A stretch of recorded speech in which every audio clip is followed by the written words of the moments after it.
Kings வெள்ளை மாளிகை வெளியிட்டுள்ள டிரம்பின் புகைப்படம். புதிய முதலமைச்சர் தொடர்பாக தமிழக உளவுத்துறையின் அதிர்ச்சி அறிக்கை. 3 நிபந்தனைகள். ஹோர்முஸை மீண்டும் திறக்க ஈரான் தயார், ஏற்க மறுக்கும் டிரம்ப். கடுநாயக்கவில் சிக்கிய 22 தேரர்கள். அடுத்தடுத்து அம்பலமாகும் அதிர்ச்சி தகவல்கள். வெளிநாட்டிலிருந்து இலங்கை வந்த பெண்ணுக்கு பல்கலைக்கழக மாணவனால் நேர்ந்த கதி. நகசின் சிறைச்சாலை கைதி உயிரிழப்பு தொடர்பில் மேலும் 2 கைது. பொது அவசர கால நிலை மேலும் நீடிப்பு. பணம் தர மறுத்த தாயின் கால்களை உடைத்த மகனின் கொடூர செயல். கிங்ஸ் வெள்ளை மாளிகை வெளியிட்டுள்ள டிரம்பின் புகைப்படம். பிரித்தானிய மன்னர் சார்ல்ஸ் அமெரிக்க ஜனாதிபதி டொனால்ட் டிரம்பை சந்தித்துக் கொண்டு அமெரிக்க காங்கிரஸ் நோக்கி புறப்பட்டு சென்ற சில நேரத்திலேயே வெள்ளை மாளிகையின் அதிகாரப்பூர்வ எக்ஸ் கணக்கு ஒரு புகைப்படத்தை வெளியிட்டது. குறித்த பதிவில் கிங்ஸ் என்ற தலைப்பும் இடப்பட்டுள்ளது. இந்த செய்தி டிரம்ப் அதிகாரமயமான ஆட்சி நடத்த விரும்புகிறார் என்று விமர்சிக்கும் அமெரிக்காவின் சில லிபரல் தரப்பினரை கிண்டல் செய்வதற்காகவே இடப்பட்டதாக கருதப்படுகிறது. கடந்த ஒரு ஆண்டில் பலமுறை டிரம்ப் எதிர்ப்பு போராட்டங்களில் லட்சக்கணக்கான மக்கள் நோ கிங்ஸ் என்ற பதாகைகளுடன் தெருக்களில் இறங்கி ஆர்ப்பாட்டம் செய்துள்ளனர். வெள்ளை மாளிகையின் சமூக ஊடக பதிவுகள் பெரும்பாலும் எதிர்ப்பாளர்களை கிண்டல் செய்ய பயன்படுத்தப்படுகின்றன. டிரம்ப் ஏற்கனவே பலமுறை அரசர் போன்ற அதிகாரம் கொண்டவர் என உருவகப்படுத்தப்பட்டு விமர்சிக்கப்பட்டுள்ளார் என்பதும் குறிப்பிடத்தக்கது. புதிய முதலமைச்சர் தொடர்பாக தமிழக உளவுத்துறையின் அதிர்ச்சி அறிக்கை. தமிழக அரசியல் வரலாற்றில் 2026 மே 4 என்பது ஒரு சாதாரண நாளல்ல. அது அடுத்த 5 ஆண்டுகால தமிழகத்தின் தலைவிதியை தீர்மானிக்கப் போகும் நாளாக பார்க்கப்படுகின்றது. 234 தொகுதிகளிலும் பதிவான வாக்குகள் எண்ணப்படும் நிலையில் தமிழகம் முழுவதும் யார் அந்த வெற்றியாளர் என்ற ஒற்றை கேள்விதான் எதிரொலிக்கிறது. இந்த தேர்தல் வழக்கமான இருமுனை போட்டி என்பதை கடந்து பலமுனை போட்டியாக மாறியுள்ளது. குறிப்பாக திராவிட கட்சிகளுக்கு சவால் விடும் வகையில் புதிய சக்திகளின் வருகை களத்தை இன்னும் சுவாரஸ்யமாக்கியுள்ளது எனலாம். இந்த நிலையில் இந்த தேர்தல் தமிழக வெற்றிக் கழகத்தின் வருகையால் சூடுபிடித்தது என்றே கூறலாம். 30 முதல் 35 வாக்கு வீதத்தை தமிழக வெற்றிக் கழகம் பெறும் என்று கூறப்பட்ட நிலையில் வாக்களிப்பின் பின்னர் சில மாறுபட்ட கருத்துக்கள் வெளியாகியுள்ளன. இனமத ஜாதியை தாண்டி ஒரு தமிழன் பின்னால் ஒட்டுமொத்த தமிழகமும் திரண்டதை போன்ற உணர்வு உள்ளதாக கூறப்படுகின்றது. ஜல்லிக்கட்டுக்கு பின்னர் ஒட்டுமொத்த தமிழகமும் இவ்வாறு திரண்டது வியப்பில் ஆழ்த்தியுள்ளதாகவும் தெரிவிக்கப்படுகின்றது. 10 பேர் இருக்கக்கூடிய இடத்தில் குறைந்தது 6 பேர் டிவிகேவை நோக்கி விரல் நீட்டியுள்ளனர். அதற்கான பதில் மாற்றம் என்ற சொல்லாக வந்துள்ளது. 3 நிபந்தனைகள். ஹோர்முஸை மீண்டும் திறக்க ஈரான் தயார், ஏற்க மறுக்கும் டிரம்ப். அமெரிக்க ஜனாதிபதி டொனால்ட் டிரம்புக்கு ஈரான் முன்வைத்த புதிய முன்மொழிவில் திருப்தியில்லை என்று தகவல்கள் தெரிவிக்கின்றன. இந்த முன்மொழிவின் மூலம் மத்திய கிழக்கில் நடைபெறும் போரை முடிவுக்கு கொண்டு வந்து முக்கியமான ஹோர்முஸ் நீரிணையை மீண்டும் திறக்க ஈரான் முன்வைத்துள்ளது. ஆனால் அதற்கு பதிலாக அமெரிக்கா ஈரானுக்கு விதித்த தடைகளை நீக்க வேண்டும் என்றும் இரு நாடுகளுக்கிடையிலான அணுசக்தி தொடர்பான பேச்சுவார்த்தைகள் பின்னர் நடத்தப்பட வேண்டும் என்றும் ஈரான் கூறியுள்ளது.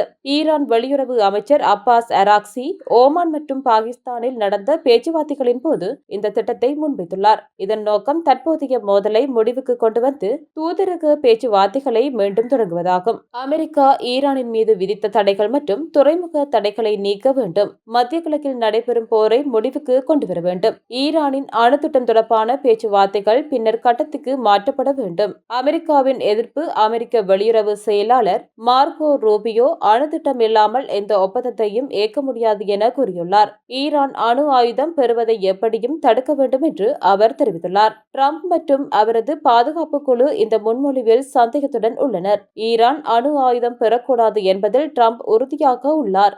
இதுவே இந்த மோதலின் முக்கிய காரணங்களில் ஒன்றாகவும் குறிப்பிடப்படுகிறது. ஹோர்முஸ் நீரிணையின் முக்கியத்துவம். உலக எண்ணெய் மற்றும் எரிவாயு வர்த்தகத்தின் சுமார் 1/5 பகுதி இந்த நீரிணை வழியாகவே செல்கிறது. இதனால் இந்த பகுதி மூடப்பட்டால் உலக பொருளாதாரத்துக்கு பெரிய பாதிப்பு ஏற்படும். இதனால் எண்ணெய் விலை உயர்ந்து பல நாடுகள் பொருளாதார அழுத்தத்தை சந்தித்து வருகின்றன. மொத்தத்தில் ஈரான் முன்வைத்த திட்டம் அமைதிக்கான முயற்சியாக இருந்தாலும் அணு திட்ட விவகாரம் காரணமாக அமெரிக்கா அதனை ஏற்க வாய்ப்பு குறைவாகவே உள்ளது. கடுநாயக்கவில் சிக்கிய 22 தேரர்கள். அடுத்தடுத்து அம்பலமாகும் அதிர்ச்சி தகவல்கள். கடுநாயக்க விமான நிலையத்தில் 112 கிலோகிராம் குஸ் மற்றும் ஹேஸ் ரக போதைப் பொருட்களுடன் 22 தேரர்களில் 19 பேர் போதைப்பொருள் பயன்படுத்தியுள்ளமை சட்ட வைத்திய அதிகாரியின் சோதனையில் உறுதிப்படுத்தப்பட்டுள்ளது. கடந்த ஏப்ரல் 25 தாய்லாந்துக்கு சுற்றுப்பயணம் மேற்கொண்டுவிட்டு திரும்பிய போது 22 தேரர்கள் கைது செய்யப்பட்டனர். போலீஸ் போதைப்பொருள் தடுப்பு பிரிவினரால் தடுத்து வைக்கப்பட்டு விசாரணைக்கு உட்படுத்தப்பட்ட இவர்கள் நேற்று சட்ட வைத்திய அதிகாரியிடம் முன்னிலைப்படுத்தப்பட்டனர். இதன்போதே அவர்களில் 19 பேர் கஞ்சா போதைப்பொருள் பயன்படுத்தியுள்ளமை உறுதி செய்யப்பட்டுள்ளது. ஜம்புரலிய பகுதியிலுள்ள விகாரையொன்றை சேர்ந்த 3 தேரர்கள் மாத்திரம் இதற்கு முன்னர் தாய்லாந்துக்கு சென்றுள்ளதாகவும் அப்போது அவர்களுடன் இணைந்து 12 தேரர்கள் அந்த பயணத்தில் பங்கேற்றிருந்ததாகவும் விசாரணைகளில் தெரியவந்துள்ளது. அந்நேரத்தில் கொண்டுவரப்பட்டதாக கூறப்படும் போதைப் பொருட்கள் அத்துருக்கிரிய பகுதியில் உள்ள வீடொன்றில் மறைத்து வைக்கப்பட்டிருந்த நிலையில் அந்த வீட்டின் உரிமையாளரும் போலீசாரால் கைது செய்யப்பட்டுள்ளார்.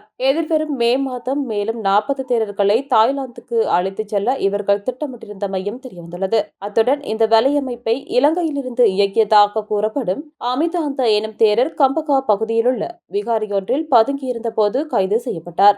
ஏனைய தேரர்கள் விமான நிலையத்தில் சிக்கியதை கண்டு இவர் அங்கிருந்து தப்பிச் சென்றுள்ளதோடு கைது செய்யப்படும் போதும் அவர் போதைப்பொருள் பயன்படுத்தியிருந்ததாக தெரிவிக்கப்படுகிறது. இதேவேளை இந்த கடத்தல் தொழிலை இலங்கையில் உள்ள வர்த்தகர்கள் போன்று தோற்றமளிக்கும் இருவர் பின்னணியில் இருந்து வழிநடத்துவதும் அவர்களில் ஒருவர் ஹாஜி என அழைக்கப்படுவதும் விசாரணைகளில் கண்டறியப்பட்டுள்ளது. வெளிநாட்டிலிருந்து இலங்கை வந்த பெண்ணுக்கு பல்கலைக்கழக மாணவனால் நேர்ந்த கதி. வெளிநாட்டிலிருந்து இலங்கை வந்த பெண்ணொருவரை பாலியல் ரீதியாக துன்புறுத்தியதாக கூறப்படும் குற்றச்சாட்டின் பேரில் வாடகை வாகன ஓட்டுநர் கைது செய்யப்பட்டுள்ளதாக போலீசார் தெரிவித்துள்ளனர். கைது செய்யப்பட்ட சந்தேக நபரான 25 வயதுடைய பல்கலைக்கழக மாணவர் என விசாரணையில் தெரியவந்துள்ளது. சந்தேக நபரின் வாகனத்தில் பயணித்துக் கொண்டிருந்த போது இந்த சம்பவம் இடம்பெற்றுள்ளதாக போலீசார் தெரிவித்துள்ளனர். சம்பவம் தொடர்பில் பாதிக்கப்பட்ட பெண் உடனடியாக போலீசாருக்கு தகவல் வழங்கியுள்ளார். அதற்கமைய உணவட்டுநர் சுற்றுலா போலீஸ் பிரிவின் பொறுப்பதிகாரி உட்பட உடனடியாக நடவடிக்கை எடுத்துள்ளனர். சந்தேக நபரான வாகன ஓட்டுநர் கைது செய்யப்பட்டதுடன் அவரின் வாகனமும் போலீசாரின் கட்டுப்பாட்டில் எடுக்கப்பட்டுள்ளது. மெகசின் சிறைச்சாலை கைதி உயிரிழப்பு தொடர்பில் மேலும் 2 கைது.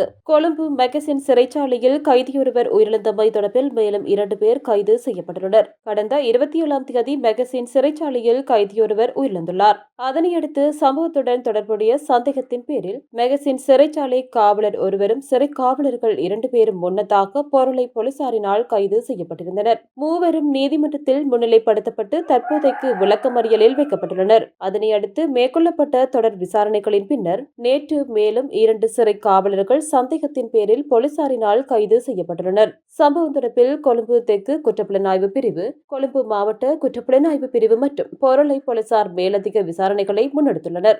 பொது அவசர கால நிலை மேலும் நீடிப்பு. நாட்டில் நடைமுறைப்படுத்தப்பட்டுள்ள பொது அவசர கால நிலை மேலும் நீடிக்கப்பட்டுள்ளது. ஜனாதிபதியினால் பிரகடனப்படுத்தப்பட்ட பொது அவசர கால நிலை மேலும் 1 மாத காலத்துக்கு நீடிக்கப்பட்டுள்ளது. இதற்கான வர்த்தமானி அறிவித்தலை ஜனாதிபதியின் செயலாளர் கலாநிதி NS குமணநாயக்க நேற்று வெளியிட்டார். டிட்வா சூறாவளியினால் ஏற்பட்ட அழுத்தங்களை தொடர்ந்து மக்களுக்கு நேர்த்தியான சேவைகளை வழங்கும் நோக்கில் பொது அவசர கால நிலை கடந்த நவம்பர் 29ஆம் தேதி அமல்படுத்தப்பட்டுள்ளமை குறிப்பிடத்தக்கது.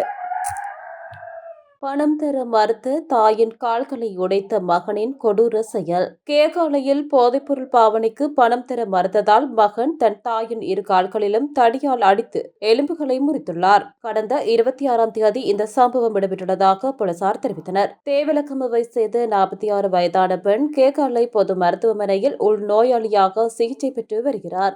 அப்பெண்ணுக்கு 20 வயதான மகன் உள்ளார் எனவும் போதைப்பொருளுக்கு கடுமையாக அடிமையாகியுள்ளார் எனவும் போலீசார் தெரிவித்தனர்.